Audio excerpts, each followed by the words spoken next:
Hello friends, welcome back to our YouTube channel. तो आज की इस वीडियो से हम स्टार्ट कर रहे हैं पैथोलॉजी की यूनिट सेकंड, स्पेशल पैथोलॉजी की, जिसके अंदर हम रेस्पिरेटरी सिस्टम की जो डिजीजेज हैं उनकी स्टडी करेंगे। तो सबसे पहले आज का हमारा टॉपिक है वो है निमोनिया, जो कि एक इम्पोर्टेंट टॉपिक है आपके एग्जाम के बेसिस से, जो कि आपके बीएससी नर्सिंग थर्ड सेमेस्टर और फोर्थ सेमेस्टर की जो पैथोलॉजी सब्जेक्ट है उसके अंदर एक टॉपिक है। तो निमोनिया की सबसे पहले डेफिनेशन देख लेते हैं कि डेफिनेशन में निमोनिया है वो क्या होता है।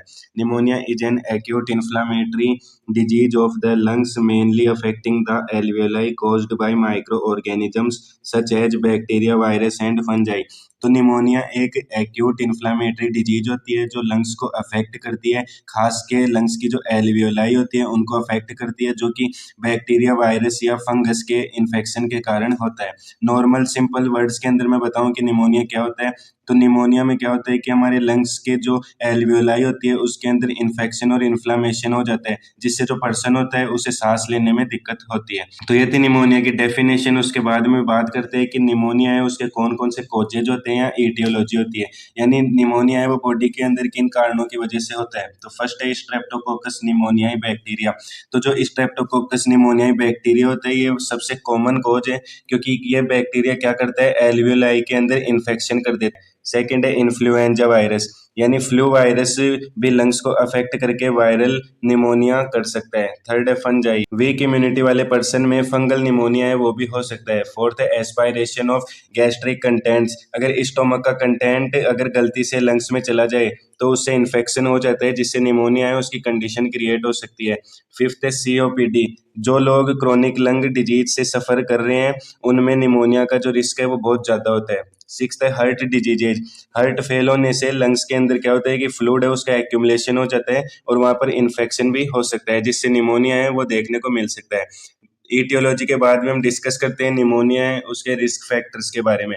फर्स्ट है extreme edges like infant and old age. तो इसका मतलब है कि छोटे बच्चों की और जो बूढ़े लोग होते हैं उनकी इम्यूनिटी होती है वो वीक होती है, जिससे निमोनिया है उसके चांसेज बढ़ जाते हैं। सेकंड है स्मोकिंग एंड एल्कोहल, इन दोनों से क्या होता है कि जो लंग्स है वो वीक हो जाते हैं और जो बैक्टीरिया है वो इजीली लंग्स के ऊपर अटैक कर सकते हैं। थर्ड है वीक इम्यूनिटी, एचआईवी, डायबिटीज या माल न्यूट्रिशन वाले जो पर्सन होते हैं वो इजीली इन्फेक्टेड हो जाते हैं। फोर्थ है बेड रिडन पेशेंट्स, जो पेशेंट हमेशा बेड पर रहते हैं उनमें सिक्रेशंस लंग्स में जमा हो जाते हैं, यानी एस्पायरेशन है उसकी कंडीशन क्रिएट हो सकती है, जिससे निमोनिया है वो देखने को मिल सकता है। फिफ्थ है पुअर हाइजीन, तो पुअर हाइजीन में क्या होता है कि जो पर्सन है वो अगर बैड इन्वायरमेंट में रहते हैं तो उससे क्या होता है कि इन्फेक्शन है उसके चांसेज होने के बढ़ जाते हैं। सिक्स्थ है पुअर न्यूट्रिशन, कम न्यूट्रिशन से क्या होता है कि जो बॉडी है उसकी रिक्वायरमेंट फुलफिल नहीं हो पाती है और वो वीक हो जाती है, जिससे जो बॉडी है वो इन्फेक्शन है उससे फाइट नहीं कर पाती और जो निमोनिया है उसकी कंडीशन क्रिएट हो सकती है। रिस्क फैक्टर के बाद में हम डिस्कस करते हैं कि जो निमोनिया होता है उसका क्या पैथोजेनेसिस होता है, यानी बॉडी के अंदर वो कैसे कॉज होता है। फर्स्ट है micro organisms entry in the lungs. तो इसमें क्या होता है, फर्स्टली जो माइक्रो ऑर्गेनिज्म जैसे बैक्टीरिया, वायरस, फंजाई क्या करते हैं, लंग्स के अंदर एंटर होते हैं।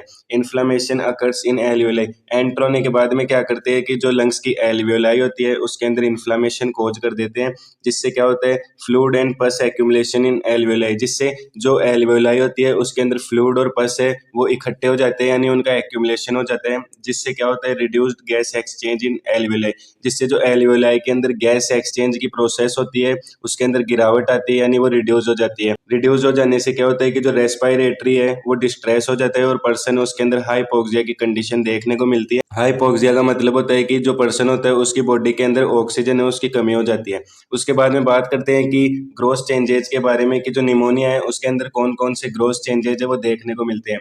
Growth changes are the changes that can be seen by eyes without using a microscope. तो ग्रोथ चेंज वो चेंजेज होते हैं जिन्हें हम अपनी आंखों से देख सकते हैं बिना किसी माइक्रोस्कोप का यूज किए हुए। तो फर्स्टली बात करते हैं हम कि निमोनिया के अंदर कौन सा ग्रोथ चेंज होता है। फर्स्ट है lungs become red and heavy in early stage. तो शुरुआत के अंदर क्या होता है, इन्फेक्शन से लंग्स है वो लाल हो जाते हैं और थोड़े थोड़े भारी भी होने लग जाते हैं। सेकंड है lungs become hard like liver middle stage. Middle stage के अंदर क्या होता है कि जो लंग्स है वो लीवर के जैसे हार्ड हो जाते हैं। थर्ड है lungs become grey and dry. इसके अंदर क्या होता है कि जो इन्फेक्शन है वो पुराना हो जाता है तो लंग्स है वो ग्रे और ड्राई दिखने लगते हैं। फोर्थ है lungs return to normal after recovery. Treatment के बाद लंग्स धीरे धीरे अपनी नॉर्मल शेप के अंदर और नॉर्मल फंक्शंस के अंदर आ जाते हैं। ग्रोथ चेंज के बाद में हम डिस्कस करते हैं माइक्रोस्कोपिक चेंज का। तो बता दूं कि माइक्रोस्कोपिक चेंज क्या होते हैं। माइक्रोस्कोपिक चेंजेस वो चेंजेस होते हैं जो हम माइक्रोस्कोप के थ्रू ही देख सकते हैं। तो फर्स्ट आता है many white blood cells inside alveoli. इसका मतलब है कि बॉडी के जो व्हाइट ब्लड सेल्स हैं वो इन्फेक्शन से फाइट करने के लिए एल्वियोलाई है उसके अंदर आ जाते हैं। सेकंड है alveoli filled with fluid and पस। तो इसमें क्या होता है कि जो एल्वियोलाई है वो फ्लूइड और पस से भर जाती है। थर्ड है red blood cells break down and disappear. जो ब्लड के रेड ब्लड सेल्स है वो टूट जाते हैं इन्फेक्शन के कारण और धीरे धीरे डिसअपियर हो जाते हैं। फोर्थ है मैक्रोफेजेज क्लीन द डेब्रिस। जो डेड टिश्यू और जो डेड सेल्स है या फिर कोई जम्स है या बैक्टीरिया है तो मैक्रोफेजेज क्या करती है उनको बॉडी से रिमूव करके बॉडी को क्लीन करती है। फिफ्थ है alveoli slowly become normal again. Healing के बाद में क्या होता है कि जो एल्वियोलाई है वो वापस अपनी नॉर्मल फॉर्म और अपने फंक्शंस करने लगती है। माइक्रोस्कोपिक चेंज के बाद में हम डिस्कस करते हैं कि जो निमोनिया होता है उसके अंदर हमें कौन कौन से साइन एंड सिम्टम्स है वो देखने को मिलते हैं। फर्स्ट है फीवर विद चिल्स। इसका मतलब है कि जिस पर्सन के निमोनिया हुआ है उसे सीवियर ठंड लगती है और उसे हाई टेम्परेचर का फीवर होता है। सेकंड है प्रोडक्टिव कफ विद स्पुटम। खांसी के साथ में पर्सन है उसके कफ है वो भी आता है। थर्ड है चेस्ट पेन। पर्सन है उसके चेस्ट पेन होता है जब वो गहरी सांस लेने की कोशिश करता है तब। Fourth breathlessness. पर्सन है उसको ऑक्सीजन कम मिलने के कारण क्या होता है कि जो पर्सन है वो प्रॉपरली ब्रीदिंग है वो नहीं कर पाते हैं। फिफ्थ है फटीग एंड वीकनेस। पर्सन को प्रॉपर न्यूट्रिशन नहीं मिल पाता और ऑक्सीजन नहीं मिल पाती जिससे जो पर्सन है वो थका हुआ महसूस करता है और कमजोरी फील करता है। फिर आता है टेकिकार्डिया फास्ट ब्रीदिंग। पर्सन है वो बहुत फास्ट ब्रीदिंग करने लगता है। फिर आता है cyanosis blue lips and fingers. Lips और फिंगर्स ब्लू पड़ जाते हैं क्योंकि जो बॉडी होती है उसको प्रॉपर ऑक्सीजन नहीं मिल पाता। Reduced chest expansion. सांस लेने पर जो चेस्ट है वो प्रॉपरली एक्सपेंड है वो नहीं हो पाती है। साइन और सिम्टम्स के बाद में अब डिस्कस करते हैं कि जो निमोनिया होता है उसके कौन कौन से कॉम्प्लिकेशंस देखने को मिलते हैं, यानी अगर निमोनिया को टाइम से ट्रीट नहीं किया तो वो बॉडी के ऊपर क्या इफेक्ट डालते हैं। तो फर्स्ट आता है प्लूरल इफ्यूजन। प्लूरल इफ्यूजन में क्या होता है कि इन्फेक्शन के बाद में फ्लूइड है वो लंग्स के बाहर प्लूरल कैविटी के अंदर जमा हो जाता है। फिर सेकंड आता है लंग एब्सेस। लंग एब्सेस का मतलब होता है कि जो प्लूरल कैविटी है या लंग कैविटी है उसके अंदर पस है उसका एक्यूमुलेशन हो जाता है। फिर है रेस्पिरेटरी फेलियर। ऑक्सीजन एक्सचेंज है वो प्रॉपरली नहीं कर पाती है एल्वियोलाई जिससे ऑक्सीजन का जो एक्सचेंज है वो कंप्लीटली नहीं हो पाता और फेल हो जाता है। फोर्थ है सेप्टिसीमिया। इन्फेक्शन है वो ब्लड के अंदर जा सकता है। फिर है एम्पाइमा। एम्पाइमा क्या होता है कि जो पस है वो प्लूरल कैविटी के अंदर चला जाता है। कॉम्प्लिकेशंस के बाद में हम डिस्कस करते हैं कि जो निमोनिया होता है उसके अंदर कौन कौन से डायग्नोसिस है वो हम करते हैं। फर्स्ट है chest X-ray shows consolidation. Firstly हम चेस्ट एक्सरे करते हैं जिससे क्या होता है कि जो लंग्स है उसके अंदर कंसोलिडेशन अपने को दिखते हैं। कंसोलिडेशन क्या होते हैं कि लंग्स के अंदर अपने को व्हाइट पैचेज है वो देखने को मिलते हैं। सेकंड है सीबीसी इंक्रीज डब्ल्यूबीसी काउंट। जब हम निमोनिया के अंदर सीबीसी करवाते हैं तो उसके अंदर हमें डब्ल्यूबीसी है उसका काउंट बढ़ा हुआ मिलता है। क्यों मिलता है? क्योंकि वो इन्फेक्शन है उससे फाइट करती है।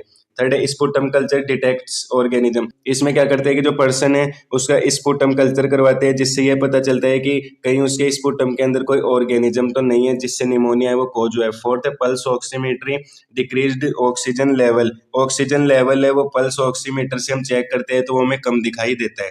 डायग्नोसिस के बाद में बात करते हैं कि जो निमोनिया होता है उसको हम कैसे ट्रीट कर सकते हैं या कैसे उसे मैनेज कर सकते हैं।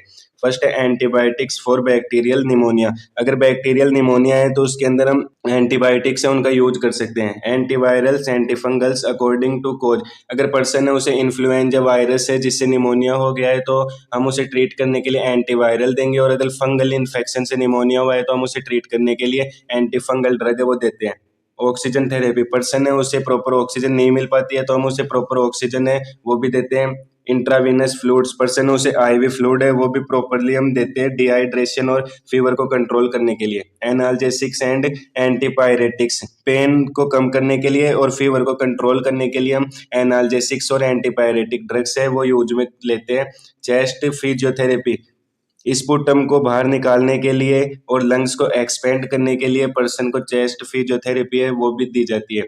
Good hydration and nutrition. Person है उसका हाइड्रेशन और न्यूट्रिशन है उसे मेंटेन करना पड़ता है जिससे क्या होता है कि जो पर्सन है उसकी रिकवरी फास्ट होती है।